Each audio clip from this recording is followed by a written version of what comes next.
ना अंकिता ना, तो किसी सूरत में मुंबई नहीं आ रही है। पर क्यों? मैं भी तेरे साथ मेहनत करके 2 पैसे कमा सकूंगी। मुझे पता है तेरे सर पर कितना बोझ है। चुप कर अंकिता, तुझे इस सब की फिक्र करने की ज़रूरत नहीं है। मैं सारा इंतज़ाम कर दूँगी, सारा का सारा।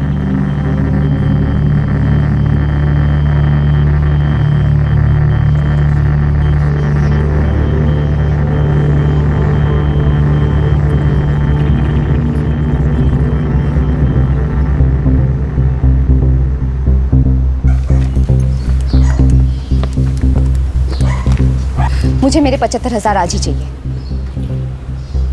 वो सब मैं नहीं जानती, मुझे मेरे पैसे चाहिए बस। मैं आज ही आ रही हूँ लेने।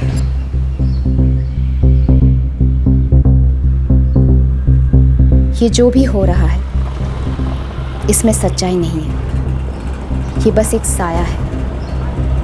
वो प्यार प्यार नहीं होता जो किसी को कुछ दे ना पाए। वो बस एक साए की तरह होता है जो पीछा करता रहता है।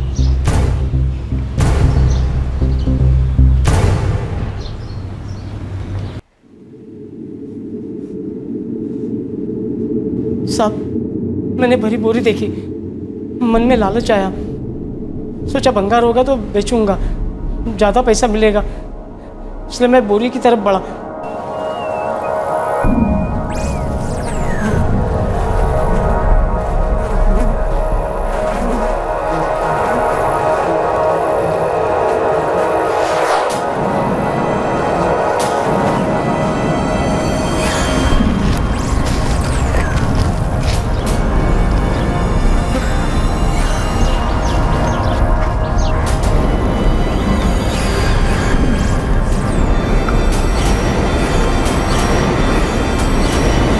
उस बोरी में लाश है साहब। आदमी की है औरत की? औरत की।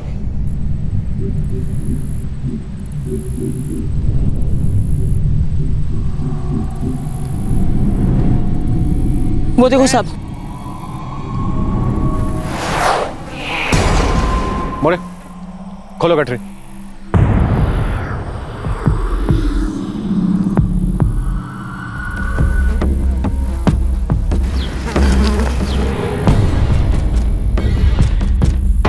जवान औरत की लाश पर पुलिस को कोई आइडेंटिफिकेशन नहीं मिला। अब इस ब्लाइंड केस में पीड़ित की शिनाख्त करने में वक्त तो लगने ही वाला था, लेकिन लाश पर पुलिस को कुछ निशानियां मिली जो लाश के साथ साए की तरह पीछे पीछे आईं, और ये निशानियां पुलिस को उस दिशा में ले जाने वाली थी जहां इस कत्ल का खुलासा होने वाला था। गला घोटने से मौत हुई है। चेहरे पर खरोचों के निशान है। पूरी पॉसिबिलिटी है कि इसने फाइट बैक किया होगा। विक्टिम की एज 20 से 27 साल। मौत की टाइमिंग 48 से 55 घंटे हुए होंगे। 48 से 55 घंटे, यानी परसों, मतलब 12 जून को इसका कत्ल हुआ और उसके बाद इसको डंप कर दिया गया। Doctor, sexual assault, rape? Sexual assault और रेप के तो कोई निशान नहीं लग रहे इंस्पेक्टर, पर एक बात है, कत्ल के कुछ मिनटों पहले सेक्सुअल एक्टिविटी हुई होने की संभावना है। कपड़ों की कोई चीरफाड़ नहीं हुई थी। डॉक्टर, आइडेंटिफिकेशन के लिए हमें कोई सुराग नहीं मिला है। एक बहुत जरूरी बात है। क्या? विक्टिम 2 मंथ्स प्रेग्नेंट थी। एक बात और है, पता नहीं आपको कितना हेल्प करेगी। कत्ल के दौरान इस लेडी ने कोई अंडरगारमेंट नहीं पहने थे।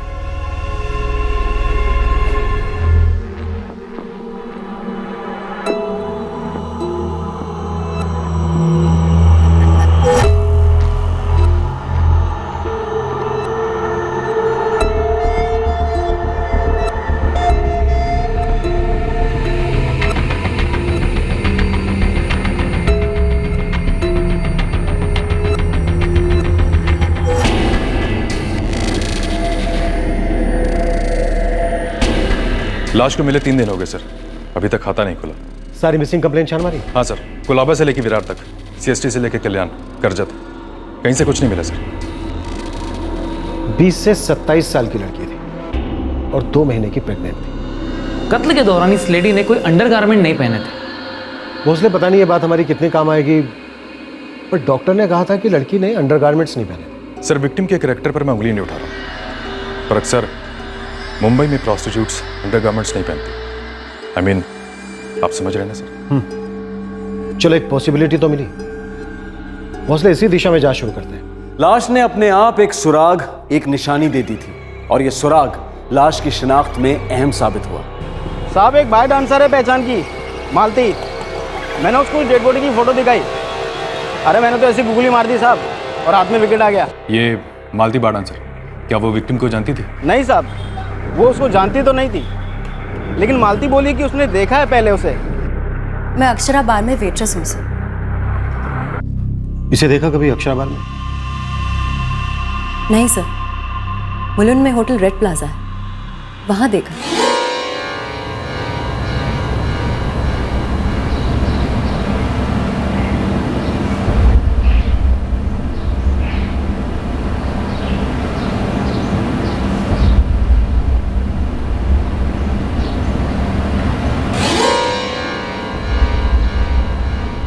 कभी बात नहीं हुई? नाम, फोन नंबर कुछ? नहीं सर, हाय हेलो के आगे कुछ भी नहीं। कुछ और बता सकती हो? ये थी कौन? मेरे जैसी थी सर, साइड बिजनेस करने वाली, हर बार नए कस्टमर के साथ आती थी सर। भोसले, पहले ऐसा हमें लगा था कि शायद चांदनी प्रोस्टिट्यूशन में थी, लेकिन अब कंफर्म। एक काम करते हैं, होटल रेड प्लाजा के मैनेजर से बात करते हैं। हाँ सर, इसे मैं जानता हूँ, अपने यहाँ रेगुलर थी। नाम, एड्रेस, मोबाइल नंबर? सर हर बार किसी न किसी कस्टमर के साथ होती थी, इसीलिए कभी बात नहीं हुई और डिटेल्स भी नहीं पता। कस्टमर्स की डिटेल्स दो सर। डिटेल्स? अमर बोल। साहब 2 लोग आए इधर, बोल रहे लड़की को पहचानते हैं।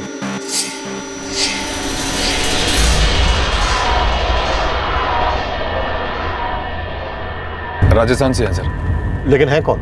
रमन परमार और सावित्री परमार। उन्होंने लड़की का पोस्टर देखा था। रिश्तेदार हैं क्या?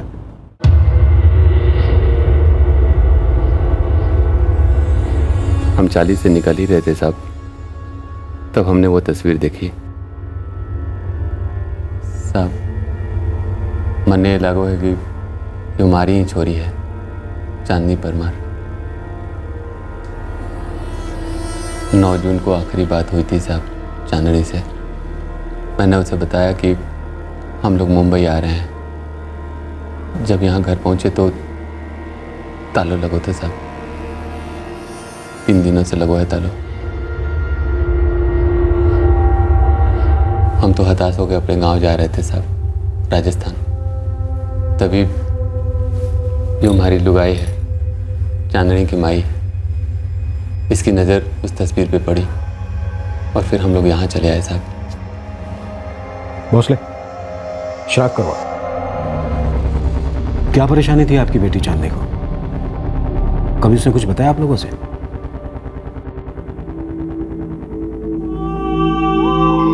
माई भी आ रही है क्या बापू? हाँ हाँ, तेरी माई ही तो आने की जिद कर रही है।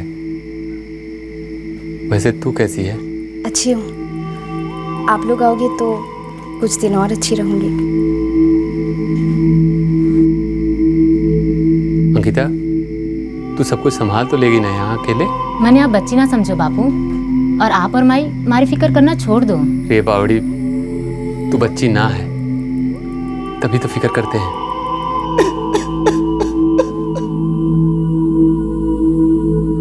कौन से गांव से हैं आप लोग? ललितपुर, राजस्थान। आपकी बेटी यहाँ मुंबई में क्या करती थी? नौकरी करती थी साहब। कैसी नौकरी? हम लोग बन जा रहे हैं साहब। 6 साल पहले हमारे गांव के कुछ लोगों के साथ चांदनी मुंबई आ गई थी पैसे कमाने। मजबूरी थी साहब, हमारी तबीयत बहुत खराब थी। गरीबी के मारे घर में 2 वक्त की रोटी भी ना पक रही थी। रमन जी, आप हमें चांदनी का मोबाइल नंबर दीजिए।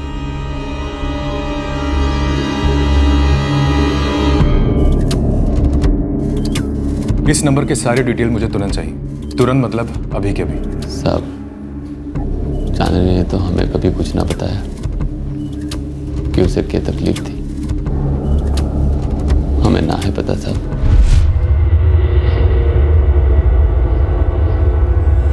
आपकी दूसरी बेटी अंकिता, उसे कुछ पता हो सकता है क्या? पर क्यों? मैं भी तेरे साथ मेहनत करके 2 पैसे कमा सकूंगी। मन ने ना लगा साहब कि चांदनी ने उसे भी कुछ बताया होगा। जब आपकी बेटी चांदनी मारी गई तब वो 2 महीने पेट से थी।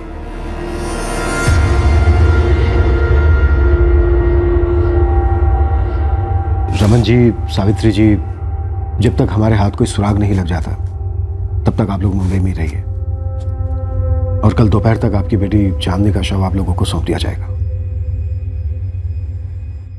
यह केस अब एक ब्लाइंड केस नहीं रहा था। लाश चांदनी परमार नाम की एक 24 वर्षीय औरत की थी। चांदनी के गरीब माँ बाप राजस्थान में रहने वाले बंजारे थे, जो शायद ये नहीं जानते थे कि चांदनी इस व्यवसाय में थी, और ये भी नहीं जानते थे कि चांदनी 2 महीने प्रेग्नेंट थी। चांदनी रहस्य के बादलों में छुपी थी और ये बादल और घने होते गए। मोरे, ताला तोड़ो। जी सर।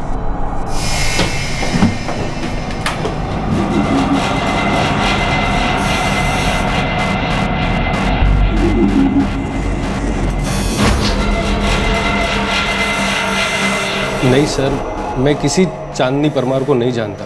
लेकिन तुम्हारे फ़ोन रिकॉर्ड तो कहते हैं कि तुम चांदनी को अच्छी तरह से जानते हो। कम से कम 20 एक बार फ़ोन कॉल हुए हैं तुम्हारे और चांदनी के बीच। ये तो प्रियंका है क्या? और इससे पहले इसने कभी अपना नाम चांदनी परमार नहीं बताया। ये हमेशा अपने आप को प्रियंका बताती थी। और हाँ सर, इसके साथ कई बार मैं बैठा हूँ। अच्छा, चांदनी था उसका नाम? मैंने तो कभी पूछा नहीं, और वो मुझसे कभी बात भी नहीं करती थी। कोई तो होगा जिससे वो बात करती होगी। पता नहीं साहब, वैसे तो वो 6 साल से यहाँ रहती थी, पर अपने में खोई रहती थी, किसी से घुलती मिलती नहीं थी। बरोबर है साहब, ये प्रियंका है, ये धंधा करती है। मैं खुद इसके साथ गया है 3-4 बार होटल रेड प्लाजा में। क्या? ये क्या कह रहे हो बापू? मन ने कुछ भी पता ना है अंकिता। 5 दिन पहले यहाँ की पुलिस को थारे बहन की लाश मिली है। बापू, दीदी ने तारे को कुछ बताया था क्या कि परेशानी थी उसको? ना उसने मन ने कुछ बताया, और ना ही थारी माई को।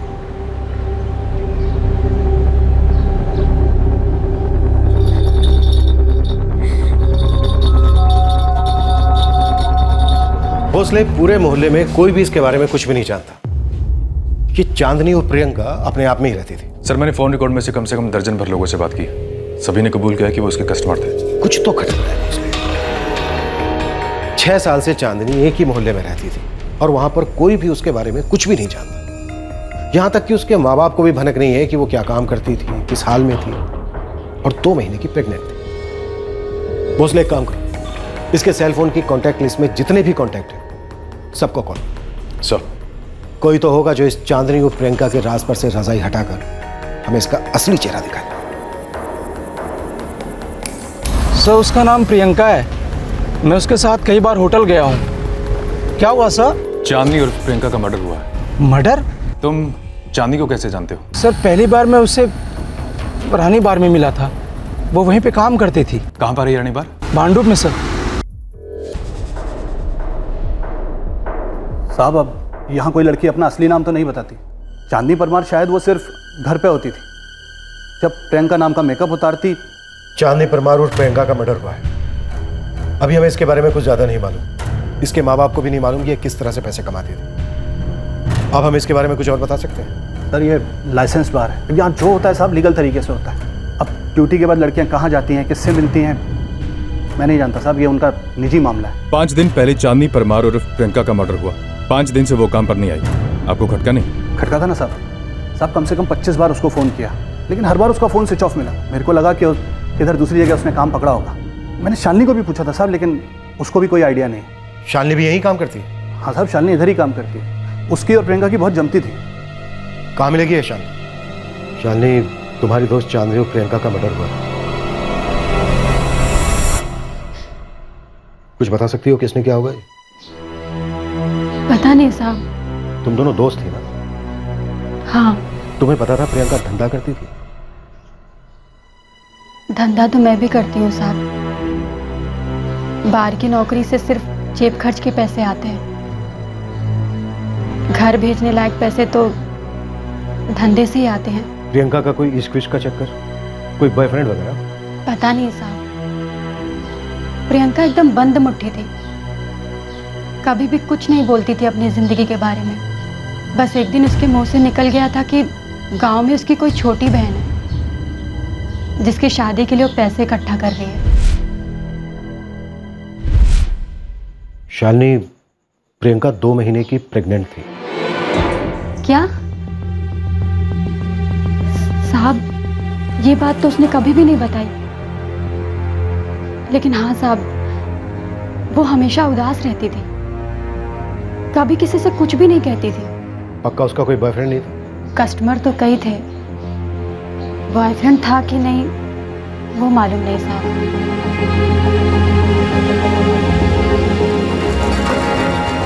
6 साल पहले एक लड़की मुंबई आती है, प्रोस्टिट्यूशन में दाखिल होती है, राजस्थान में अपने गरीब माँ बाप को पैसे भेजती है, फिर उसका मर्डर हो जाता है, और वो भी तब जब वो 2 महीने की प्रेग्नेंट होती है। लेकिन किसी को उसके बारे में कुछ नहीं मालूम, यहां तक कि माँ बाप भी बिल्कुल अनजान है। भोसले हो सकता है इसके माँ बाप को जानते हो, लेकिन हमें बताना नहीं चाहते। सर, ये रमन और सावित्री परमार चांदनी से मिलने मुंबई आए और उसी वक्त चांदनी का कत्ल हुआ जब चांदनी प्रेग्नेंट थी।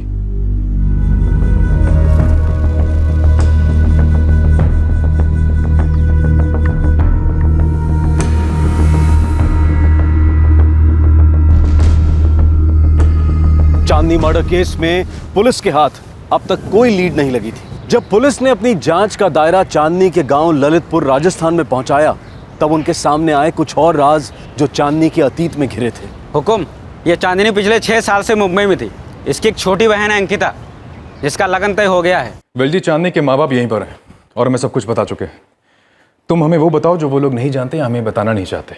हुकुम, परमार के घर एक 2 साल की बच्ची है, पर वो अंकिता की तो ना है। तो फिर किसकी है वेल जी? किसी को नहीं पता हुकुम। मन ने ना पता साहब, वो बच्ची किसकी है। पिछले 2 साल से तुम दोनों और अंकिता मिलकर एक बच्चे की परवरिश कर रहे हो, और हमसे कहते हो कि तुम्हें यह नहीं मालूम वो बच्ची किसकी है।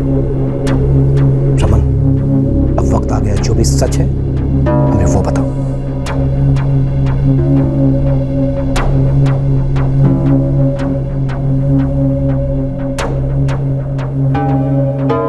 आप तीनों से एक बात कह रही हूँ, मुझे कभी मत पूछना कि ये बच्ची है किसकी। पर यो क्या बात हुई? बिना जाने पहचाने हम इसकी परवरिश कैसे करेंगे? क्योंकि मैं कह रही हूँ, अपनी बच्ची जैसे संभालो इसे, और दोबारा कभी मत पूछना कि ये बच्ची है किसकी। तुम्हारी बेटी तुम्हारे पास एक बच्ची छोड़कर जाती है परवरिश के लिए, और तुम उससे ये पूछते तक नहीं कि वो बच्ची किसकी है। रमन परमार, तुमने ये कैसे सोच लिया कि हम तुम्हारी इस बात पर विश्वास कर लेंगे? किस मुंह से पूछता साहब चांदनी से? बीमारी ने मन ने मजबूर कर दिया था चोरी के कमाई पे जीने के लिए। बाप होने का हक ही खो दिया तो मैंने 6 साल पहले चांदनी को मुंबई ही ना भेजना था साहब। आधी रोटी खाते, भूखों मरते, लेकिन ये मुंबई तो हम सबको जीते जी मार गए साहब। बापू, गांव के दूसरे लोग भी जा रहे हैं मुंबई में, छोरिया भी है। मैं कुछ काम ढूंढ लूंगी, अच्छे पैसे कमा कर भेजूंगी बापू आपको। लेकिन छोरी, इतने बड़े शहर में तू अकेली वहाँ क्या काम करेगी? माई कहते हैं मुंबई में सबके लिए काम होता है। नहीं चांदनी, तू कटे न जाएगी, मैं जल्दी ठीक हो जाऊंगा। बापू, 4 महीने से तो आप ठीक ना हुए हो, और होंगे कैसे ठीक? इलाज के लिए पैसे ही नहीं है हमारे पास। बापू, मैं अच्छे पैसे कमा कर भेजूंगी आपको। चांदनी, तन्ने अकेले भेजने को मेरा दिल नहीं मानता। बापू, अगर मेरी जगह थारा कोई बेटा होता तो आप भेज देना उसे। बापू, मैं अंकिता से बड़ी हूं, घर चलाने की जिम्मेदारी मेरी है। अब मान भी जाओ बापू। ए माय, समझाओ ना बापू को। बापू, बापू हाथ जोड़ती हूँ। हमारी तबीयत कभी ठीक ही न हुई साहब। चांदनी पैसे कमा कमा कर भेजने लगी,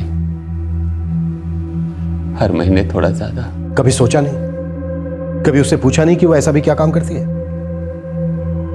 शर्म से पानी पानी हो गए साहब जब पता चलो। मतलब तुम जानते थे चांदनी क्या काम करती है?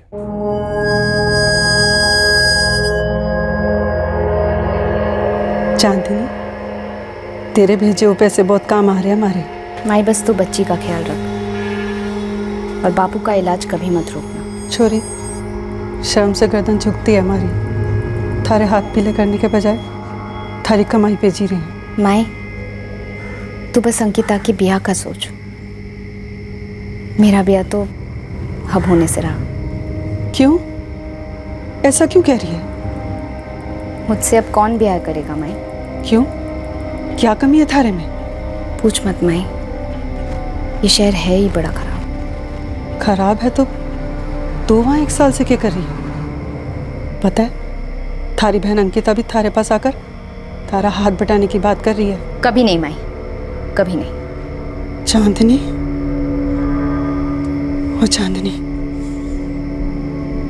तो वहां कोई गलत काम तो ना कर रही है ना? चांदनी, जवाब दे हमारी बात का। गलत तो सिर्फ पहले 2-4 बार लगा था, अब सही सिर्फ पैसा लगता है, बाकी कुछ सोचती तक नहीं।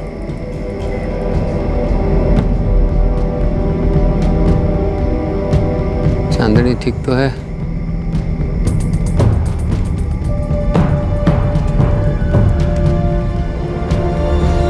चांदनी की भाई क्या हुआ तन्ने? चांदनी में इतनी ईमानदारी तो थी साहब कि उसने अपने माई को अपनी असलियत बताने की हिम्मत जुटाई, पर मारी हिम्मत और मारा ईमान दोनों को बीमारी मार गई साहब। सुनकर मैं अंदर से चूर चूर हो गया था साहब, पर मैंने उसे रोका नहीं। हमारा स्वार्थ हमारे ऊपर हावी हो गया था साहब। वो घर चला रही थी, पैसे आने रुक जाते तुम्हारा क्या होता। आदत हो गई थी साहब, उसके पैसों की आदत हो गई थी। हम जानते थे साहब कि वो यहाँ क्या काम करती थी। हम ये भी जानते थे कि वो अंकिता को यहाँ क्यों नहीं बुलाना चाहती थी। चांदनी ने जो बच्चा दिया था तुम्हें परवरिश करने के लिए, तुम सच में उस बच्चे के बारे में कुछ नहीं जानते? नहीं साहब। और उसके होने वाले बच्चे के बारे में? नहीं। 9 जून को बात हुई थी हमारी चांदनी से। उसने बताया कि अंकिता के ब्याह के सारे पैसे इकट्ठे हो गए हैं, पर वो गांव ना आ सके हैं पहुंचाने को। तो तुम दोनों यहाँ पैसे लेने आए थे? हाँ साहब, पर सपने में भी ना सोचा था कि वो पेट से है या फिर उसका कत्ल होने वाला है। दुर्जन सबावत कौन है? ये वही है ना जिससे चांदनी की शादी तय हुई थी?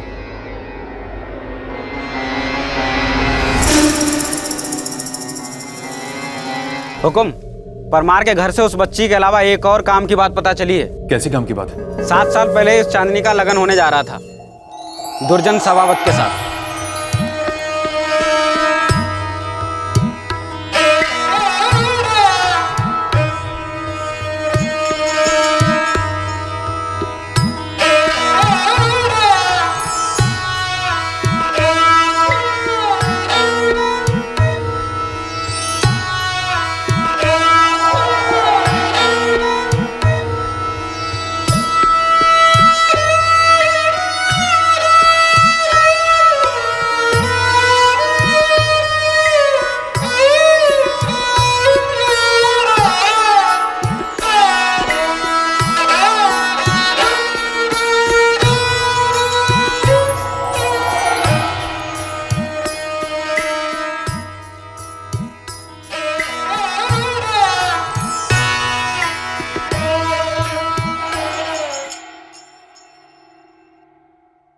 वो शादी नहीं सगाई थी साहब।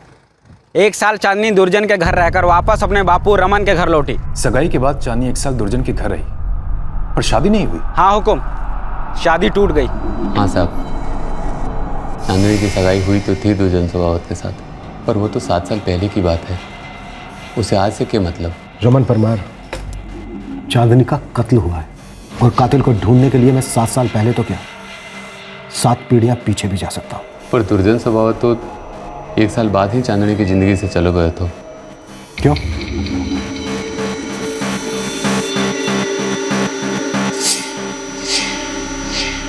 सुन भाई कमलेश, सौदा 1.5 का पक्का हुआ था, उसमें मैं 1 फुट टिकोड़ी भी कम ना करूँगा। लेकिन रमन भाई, बात तो ठीक है थारी, और फिर हमने भी तो सामने से 50 दिए थे ना। अब हमारी ताकत ही नहीं है तो क्या करें? क्या करेंगे क्या मतलब? ये तो सीधा सीधा धोखा है ना। यो धोखा ना है, सच्चाई ये है हमारा बुरा वक्त चाले है। पर अच्छी बात यह है कि 1 साल में आपकी चांदनी हम सबके साथ खूब घुल मिल गई है, और दुर्जन और चांदनी में भी खूब जमे हैं। रमन भाई साहब, अब मान भी जाओ। अरे सवाल ही नहीं उठता। मैं अपनी छोरी के लिए दूसरा दूल्हा ढूंढूंगा, या फिर बिन ब्याह है सारे जीवन घर में बिठा के रखूंगा। लेकिन एक बात तो तय है कि अब हमारी छोरी तेरे बहन के घर में नहीं जाएगी। लेकिन भाई साहब, बिरादरी में बात फैल जाएगी। तो ये बात भी तो फैलेगी कि सगाई के वक्त इन्होंने 1.5 लाख का सौदा किया, 1 साल तक बिटिया को बैठा के घर में रखा, और अब शादी के वक्त मुकर रहे हैं। ना भाई ना, मैं ये सगाई अभी के अभी तोड़ रहा हूं। और एक बात और काट खोल के सुन लो, मैं अपनी छोरी की शादी इस दुर्जन के साथ तो कभी न करूंगा।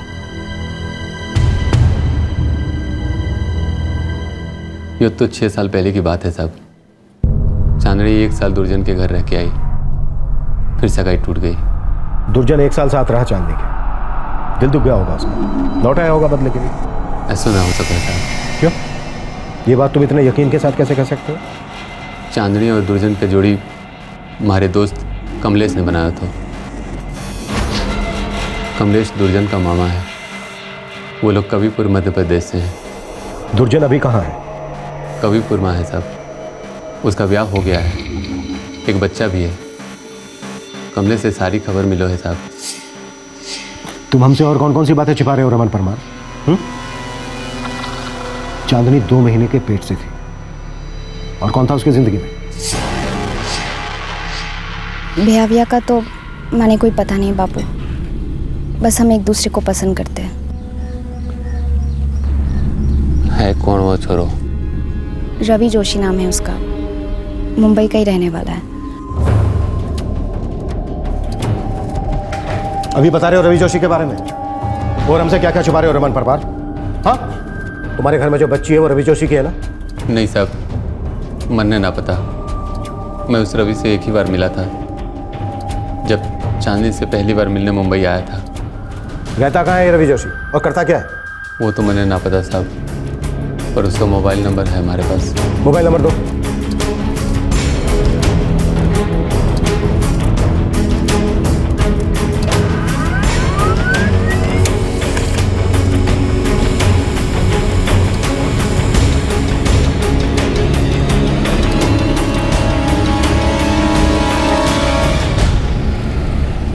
चांदनी के बापू,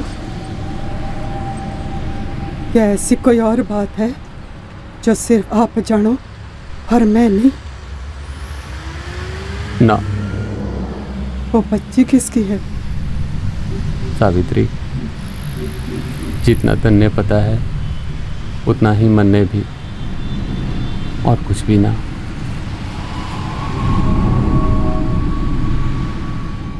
सर, रवि जोशी के फोन रिकॉर्ड मिल गए, मुलून का एड्रेस है। फोन नहीं करते, सीधा उठा लेते। मूव।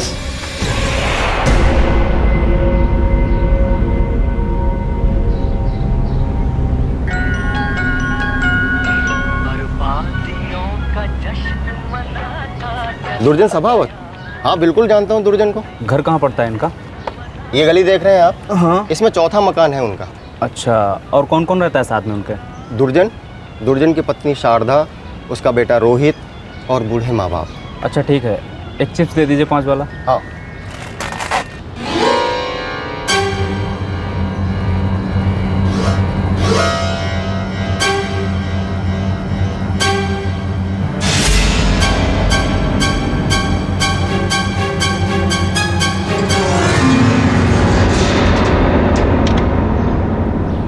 हाँ साहब, ये दुर्जन सभावत ने 6 साल पहले चांदनी से सगाई तोड़ने के बाद शारदा से ब्याह कर लिया। एक छोटा बच्चा भी है 5 साल का, रोहित, और माँ बाप किशोर और बनीता सभावत सब साथ में ही रहते हैं। ये दुर्जन है क्या गांव में अभी? बाहर गया हुआ है काम से। पड़ोसियों से काफ़ी सारी बातचीत की है मैंने, खुश मालूम पड़ता है। आपके काम का नहीं है शायद ना? सर ये दुर्जन का कोई कनेक्शन लगता नहीं। वो तो खुशी खुशी सेटल है कबीरपुर मध्य प्रदेश में बीवी बच्चे के साथ। अतीत के साए वर्तमान में अपना असली हाल कहाँ बयां करते हैं भोसले? गुजरे कल के मुखौटे ने अभी हमें सिर्फ एक झलक दी है। पहले हम इस रवि जोशी से निपट लें, धीरे धीरे सारे पत्ते खुलेंगे और हम उन्हें खेलेंगे।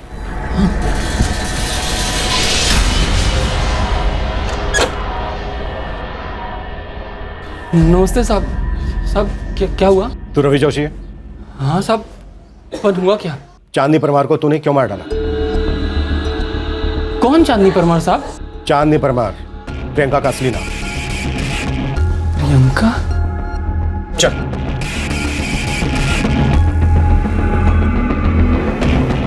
ज्योति, इसे भी उठा लो। साहब मैं सच बोल रहा हूँ साहब। अभी जिस लड़की को आपने अंदर किया ना साहब, प्रियंका भी वैसे ही थी। Time pass. टाइम पास मतलब टाइम पास कर करके जब तू उससे बोर हो गया तो तूने उसे मार डाला, लाश फेंक दी उसको। साहब इतना मेंटल भी नहीं हूं मैं। तेरा उसके साथ अफेयर कब से चल रहा था रवि? अफेयर? अरे नहीं साहब, मैं तो उसके साथ बैठता था, फिर वो अपने को पसंद आने लगी थी। और जब तुझे पता चला कि वो तुझसे प्रेग्नेंट हो गई है तो तेरी पसंद नापसंद में बदल गई। प्रेग्नेंट? साहब क्या बोल रहे हैं आप लोग? मेरे को तो मालूम ही नहीं है कि वो प्रेग्नेंट थी। इतना तो मालूम है ना कि उसका मर्डर हो गया है। पोस्टर देखा शहर में, काफी दुख हुआ। अगर तुझे सच में दुख होता ना तो तू सबसे पहले पुलिस स्टेशन में आता, कुछ पूछने, कुछ बताने। मैं जानबूझ के सुमड़ी में बैठा था क्योंकि मेरे को मालूम था अगर मैं सामने आया तो सारे थप्पड़ मेरे को ही पड़ेंगे। कोई बिना गलती के तुझे थप्पड़ क्यों मारेगा? हाँ साहब मैं जानता था वो क्या काम करती थी। काफी लोगों के साथ उठना बैठना था उसका। शुरुआत में वो मेरे को पसंद आई थी, पर इतनी भी नहीं कि मैं उसको लेके सीरियस हो जाऊं। साहब मैं सामने से बोलता हूँ, मैं उससे बोर हो गया था। साहब मैं तो पिछले 4 महीने से उसके साथ एक भी बार नहीं बैठा। अरे झूठ बोल रहा है तू रवि जोशी। वो तेरे से प्रेग्नेंट हो गई थी, तुझसे शादी की मांग करने लगी या फिर बहुत सारे पैसे मांगे होंगे तुझसे, जिससे तू तंग हो गया और तूने मार डाला। मुझे मेरे 75,000 आज ही चाहिए। साहब ये सरासर गलत है। मैं तो काफी टाइम से उसका फोन उठाता ही नहीं साहब। ये देखो मैंने उसका नंबर किस नाम से सेव किया है, सरदर्द।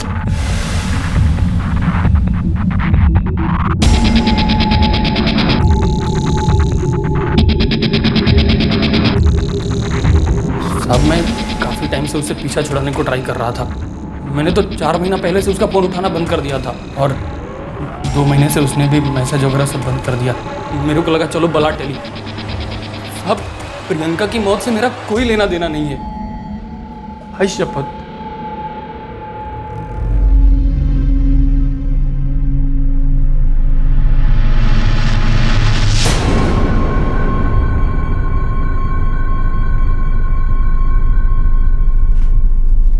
सर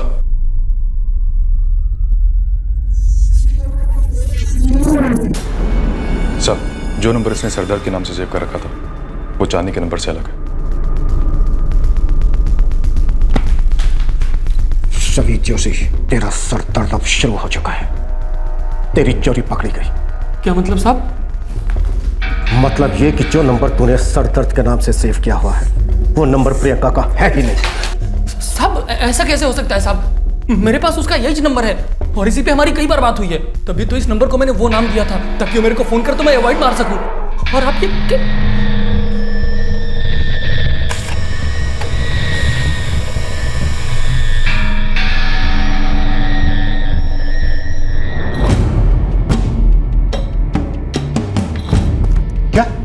हाँ सर ये नंबर, ये सरदर्द वाला जो रवि के हिसाब से चांदनी और प्रियंका का है, वो नंबर दुर्जन सबावत के नाम से रजिस्टर्ड है सर।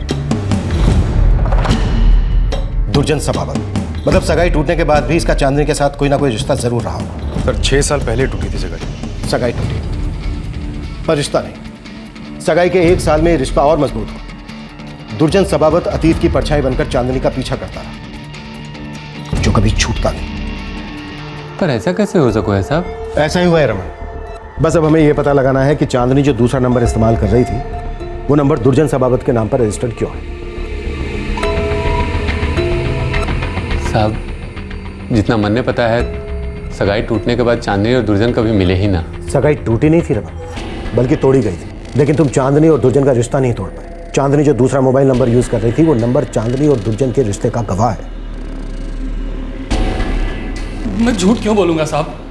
मेरे पास प्रियंका का यही नंबर है जिस पे हमारी बात होती थी, और दूसरे नंबर के बारे में तो मेरे को मालूम भी नहीं है। हाय शकुन साहब।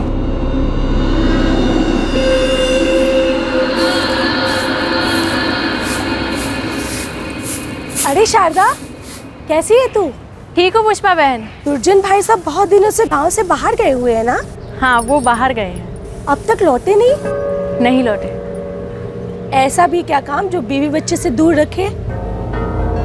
वैसे बातचीत तो होती है ना तुम्हारी?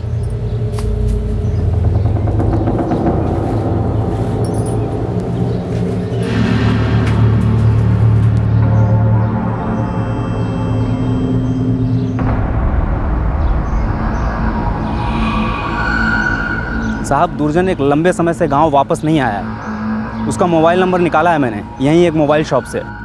बोल नंबर 444 76 89 87। लेकिन नंबर अभी बंद है साहब। मतलब दुर्जन का कोई ताल्लुक है मर्डर से? दुर्जन की बहन मेघना मुंबई में ही रहती है। इस मेघना का नंबर हाथ नहीं लगा है। जैसे ही नंबर हाथ लगता है तुरंत SMS करता हूँ आपको। सर, दुर्जन एक अरसे से अपने घर कविपुर मध्य प्रदेश नहीं लौटा। फोन स्विच ऑफ रखा है और रिकॉर्ड बताते हैं कि चांदनी और दुर्जन के बीच लगभग हर रोज बात होती है। सगाई टूटने के बाद या तो ये तार फिर से जुड़े या फिर कभी टूटे ही नहीं थे। और सर, चांदनी के मर्डर के दिन दुर्जन के फोन का लोकेशन ये रहा। 12 जून को दुर्जन के फोन का लोकेशन भांडुप, जहां से हमें चांदनी की लाश मिली। और सर, चांदनी का अपना नंबर, दुर्जन का नंबर और दुर्जन के नाम पर लिया गया चांदनी का दूसरा नंबर। तीनों नंबर की लोकेशन 12 जून को भांडुप है और तीनों एक ही समय भांडुप में स्विच ऑफ किया गया। भोसले, ये दुर्जन सबावत 100% इसमें इन्वॉल्व है और मुझे लगता है कहीं भाग निकला है। और सर, चांदनी का दूसरा नंबर जो दुर्जन के नाम पर है, उसका एड्रेस मिला है फिर से भांडुप। Sir, move.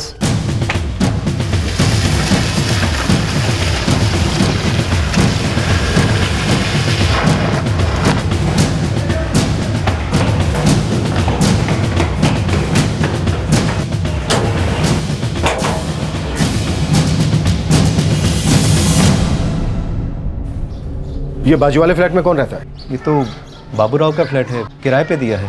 कोई मेघना सबावत रहती है। और ये बाबूराव कहाँ रहते हैं? पनवेल में।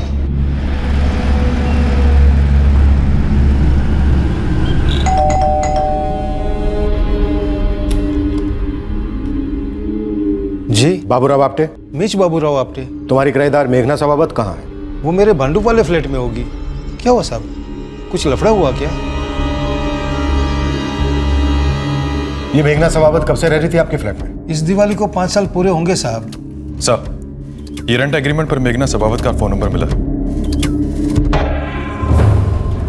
मेघना सबावत को फोन मत करना भोसले, रिकॉर्ड से करवाओ। करेक्ट मौका देख के सीधा उठा लेंगे। जी सर। दुर्जन का कोई पता नहीं था, लेकिन पुलिस को दुर्जन की बहन मेघना के बारे में जानकारी मिल गई थी। पुलिस अब बहुत ही खुफिया तौर से चुपचाप अपना काम करने में लग गई। किसी भी तरह की भूल चूक की गुंजाइश नहीं थी जिससे दुर्जन आगाह हो पाता।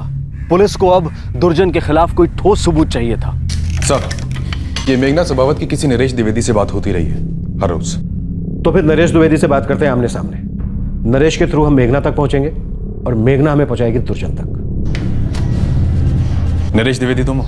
हाँ जी सर। मेघना सबावत को जानते हो? हाँ जानता हूँ अच्छी तरह से। क्या बात है सर? मेघना को कैसे जानते हो? दोस्त है मेरी। कैसी दोस्त? कैसी दोस्त? साहब दोस्त है साहब, अच्छी मतलब हमारा रिश्ता है। सर प्लीज अब तो बता दीजिए क्या हुआ है? मर्डर हुआ है और हमें शक है कि मेघना का भाई दुर्जन इसमें इन्वॉल्व है। इसलिए तो अभी मेघना को फोन लगा। बाकी क्या करना है हम बताएंगे।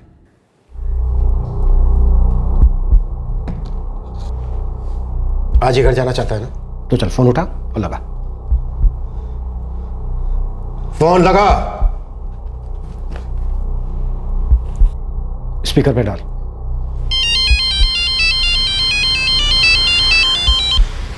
हाँ नरेश। हाँ नरेश, क्या मेघना कहाँ हो तुम? एक फोन नहीं, मैसेज तक नहीं किया। अभी थोड़ा परेशान हूँ, बाद में बात करूँ, ठीक है? नहीं ठीक नहीं है। मेघना मैं तुम्हारे घर गया था, घर में ताला लगा हुआ था। कहाँ हो तुम इस वक्त? स्टेशन जा रही हूँ। क्यों, क्या हुआ? अरे कुछ तो बताओ। क्या बताऊँ, मेरा भाई दुर्जन बहुत बुरा फंस गया है। उसके हाथों मर्डर हो गया। क्या?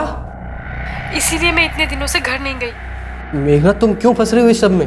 नरेश, दुर्जन मेरा भाई है। अच्छा, तो ये बताओ कि दुर्जन अभी कहाँ है? आज पंजाब मेल से आने वाला है, इसीलिए दादर स्टेशन जा रही है उसे लेने। फिर वहीं पे तय करेंगे कि क्या करना है और कैसे करना है। ट्रेन कितने बजे की है? 7 बजे आएगी। मेघना, अभी 3:30 बज रहे हैं, मैं भी दादर स्टेशन पहुंचता हूँ। हाँ नरेश, जल्दी आ जाओ, मेरा दिल बहुत घबरा रहा है। भोसले, ट्रेन आने में लगभग 3 घंटे बाकी है। मुझे दुर्जन चाहिए। किसी भी हालत में हमारे हाथों से वो बचना नहीं चाहिए।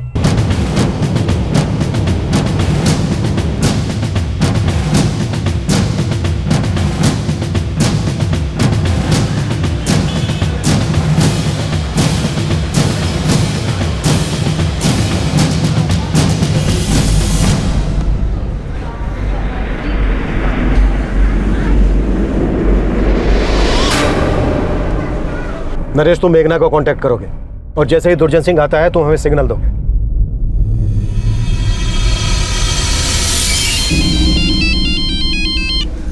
नरेश, कहाँ हो तुम? मैं अभी दादर पहुंच रहा हूँ। ठीक है, तुम प्लेटफॉर्म नंबर 2 पर आ जाना। अच्छा, अभी पहुंचता हूँ। Sir, platform number 2।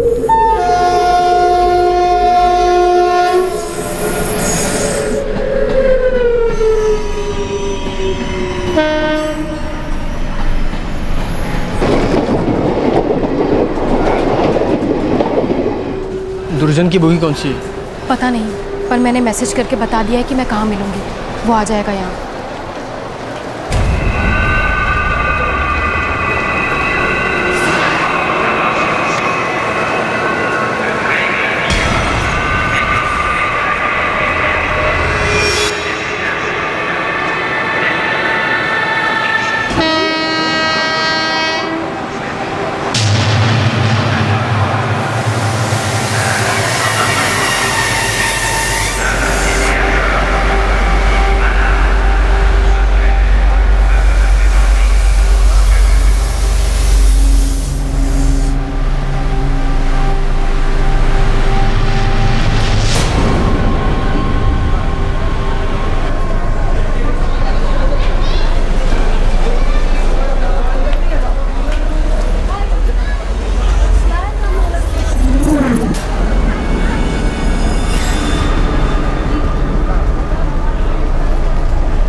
ये कौन है? ये दोस्त है मेरा, नरेश।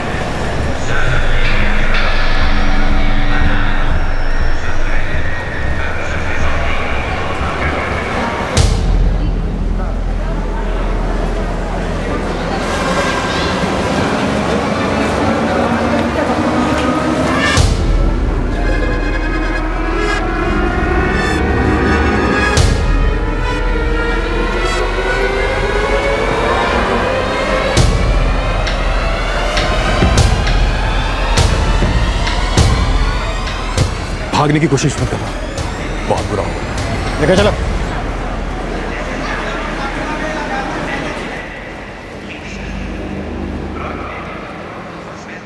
दुर्जन सवावत फाइनली पुलिस कस्टडी में आ गया था। राज के बादल हटने लगे थे। चांदनी उर्फ प्रियंका के अतीत का साया आखिरकार रोशनी में आ ही गया। अब खुलासा होने जा रहा था सबसे बड़े राज का, कि चांदनी और दुर्जन जुदा होने के बाद क्यों और कैसे मिले, और ये मिलन चांदनी का अंत क्यों बना। साहब, आप किस मर्डर की बात कर रहे हैं? मुझे कुछ समझ में नहीं आ रहा। हम चांदनी परमार और प्रियंका के मर्डर केस के बारे में बात कर रहे हैं, जो 6 साल पहले तुम्हारी भाभी बनने वाली थी और जिसे 12 जून को तुम्हारे भाई दुर्जन ने मार डाला। ये झूठ है साहब। हमने तुम्हारे और तुम्हारे दोस्त नरेश की फोन पर हुई बात सुनी। उसने हमारे सामने ही फोन किया था। दुर्जन 75% हकीकत हमें मालूम है। सबूत है हमारे पास कि तूने ही चांदनी का कत्ल किया। अब तू चाहे जितना रो ले, रेंग ले कि नहीं साहब मैंने कुछ नहीं किया, मैं मासूम हूं, तो फिर बिजली का शौक ही तेरा रोना बंद करेगा।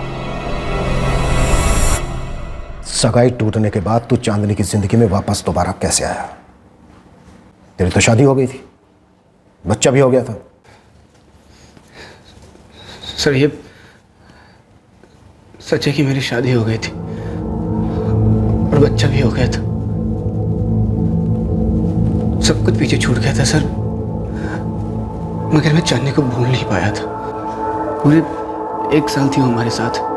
माई और बाबूजी को बहुत पसंद थी। हमें तो प्यार ही हो गया था साहब। हमारे माँ बाप ने हमारा रिश्ता तय किया था और हम दोनों भी एक दूसरे से बहुत प्यार करने लगे। जब सगाई टूटी तो मेरा दिल टूट गया साहब, बहुत बुरी तरह। मुझे अपना हाल तो मालूम था, पर चांदनी का नहीं। फिर 3 साल पहले मैं और मेरे परिवार वाले ललितपुर गए थे हमारे कमलेश मामा की बेटी की शादी में।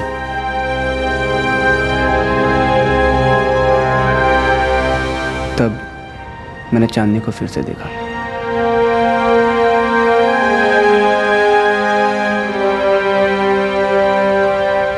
चांदनी,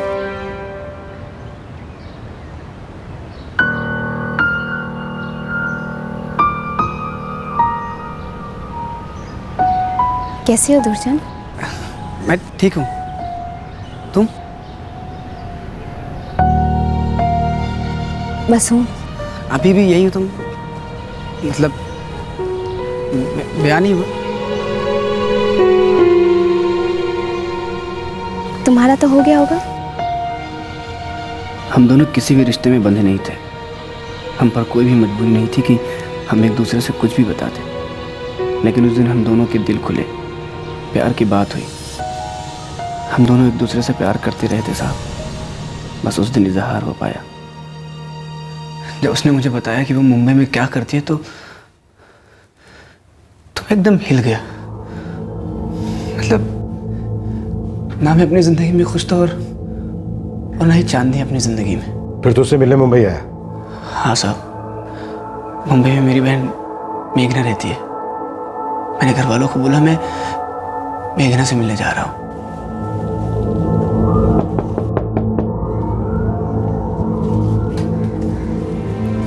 जब हम ललितपुर में मिले थे तो हमने एक दूसरे का नंबर लिया था।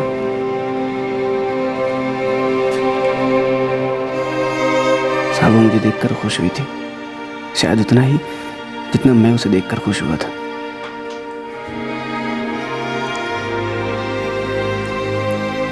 अच्छा लगा तुम आए।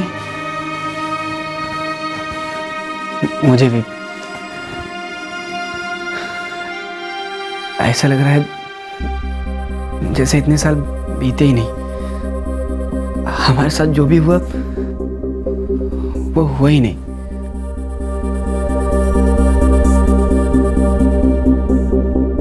मर्डर तकदीर से नहीं होता तुझे।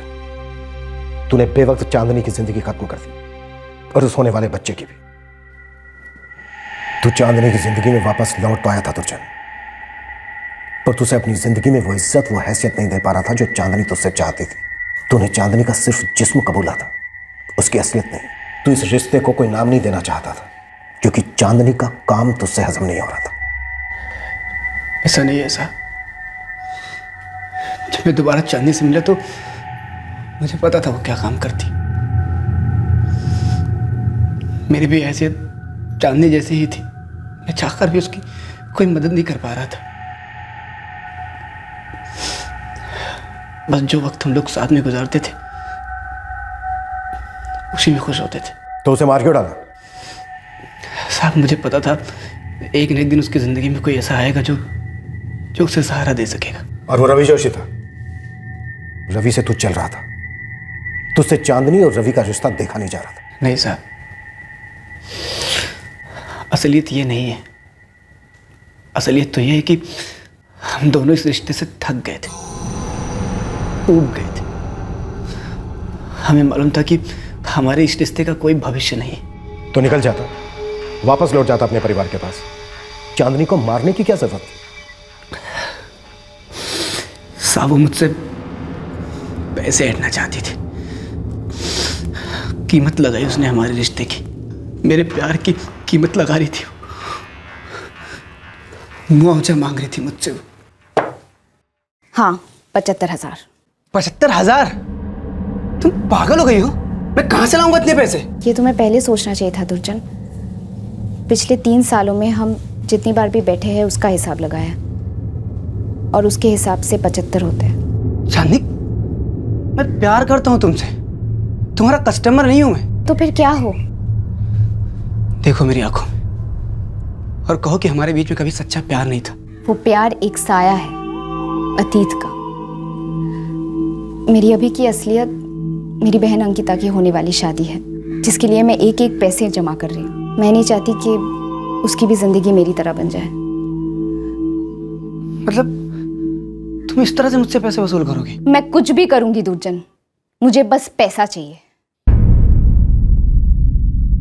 उसे बस पैसे चाहिए थे जो मेरे पास नहीं थे। उसके धंधा करने से भी मुझे गुस्सा आने लगा था, चिढ़ होने लगी थी, और वो बस पैसे पैसे कर रही थी। क्या कहा तुमने? क्या करोगी तुम? मैं तुम्हारे गांव कविपुर की पंचायत में आऊंगी और सबको बताऊंगी तुम्हारे और मेरे बारे में। चांदनी, सरासर गलत बात है। तुम ऐसा नहीं कर सकती मेरे साथ। तुमने मेरे साथ क्या क्या नहीं किया दुर्जन? मैं तो सरपंच जी को बच्चे के बारे में भी बताऊंगी। बच्चा? हाँ, तुम्हारा बच्चा जो 2 महीने से मेरे अंदर पल रहा है।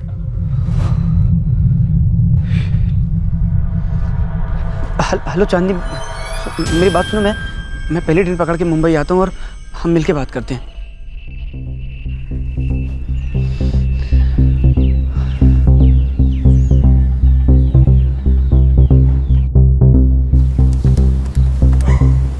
मुझे मेरे 75,000 आज ही चाहिए। चांदनी, 75,000 नहीं हो पाएंगे मुझसे, समझने की कोशिश करो तुम। वो सब मैं नहीं जानती, मुझे मेरे पैसे चाहिए बस। मैं आज ही आ रही हूँ लेने।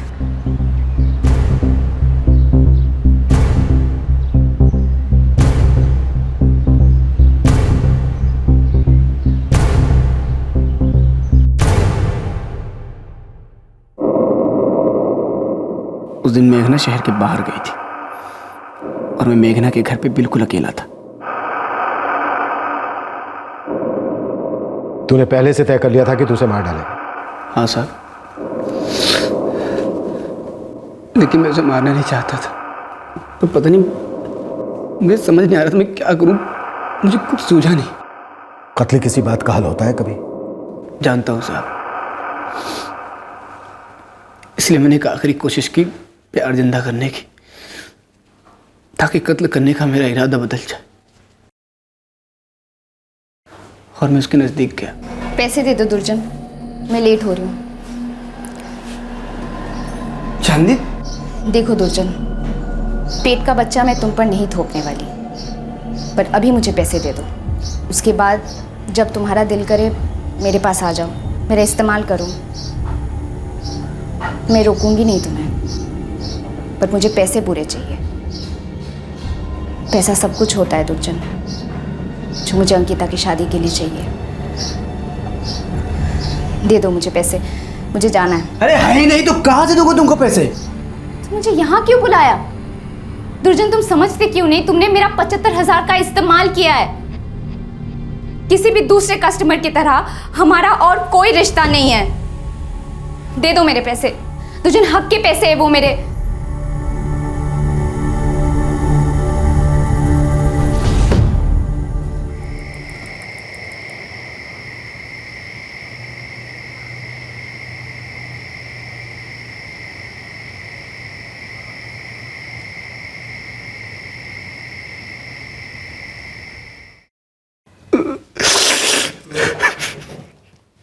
चांदनी के पेट में तेरा बच्चा पल रहा था दुर्जन।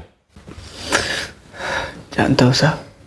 दलितपुर में रमन परमार के घर एक बच्ची है, 2 साल की। चांदनी ने उसे वहां छोड़ा था, लेकिन यह कभी नहीं बताया कि वो बच्ची किसकी है। मेरी है साहब, मेरी और चांदनी की बच्ची है। 2 साल पहले मुंबई में पैदा हुई थी। मैंने बोला था चांदनी को गिरा दे, चांदनी को चाहिए थी।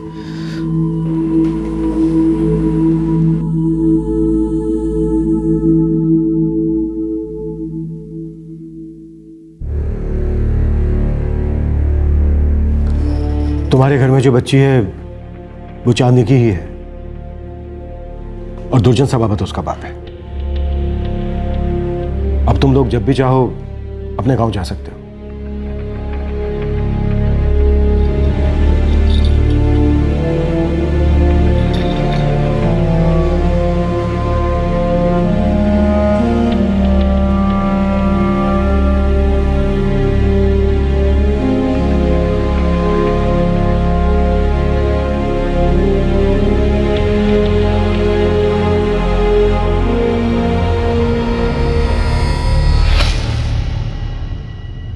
दुर्जन सभावत पर आईपीसी की धारा 302 के तहत हत्या के लिए, धारा 201 के तहत सबूत मिटाने के लिए, 315 के तहत शिशु को जन्म लेने से रोकने के लिए और धारा 316 के तहत आपराधिक मानव हत्या के फलस्वरूप भ्रूण हत्या के चार्जेस लगाए गए हैं। फिलहाल वो जुडिशियल कस्टडी में है। दुर्जन अतीत का एक साया था, एक ऐसा अतीत जिसने दुर्जन और चांदनी दोनों की जिंदगी को बुरे के लिए बदल दिया। और अब जब ये अतीत का साया वर्तमान में मंडराने लगा, तब उनके बीच अतीत में सुलगी प्यार की चिंगारी को वो सिर्फ गलत हवा दे पाया। प्यार तो दूर की बात है, ये दोनों एक दूसरे से ऊब गए। इस साये ने चांदनी को अपने फायदे का एक मौका दिखाया और दुर्जन को भ्रमित किया कि ये रिश्ता उसे स्त्री सुख दे सकता है बिना शादी के बंधन के। कभी कभी अतीत का कोई भविष्य नहीं होता। चांदनी और दुर्जन के भविष्य को अतीत का साया निकल गया। चांदनी अपनी जान गंवा बैठी और दुर्जन अब जीते जी रोज मरेगा। इस तरह के और भी एपिसोड देखने के लिए हमारे चैनल को सब्सक्राइब करें और बेल आइकन दबाना ना भूलें।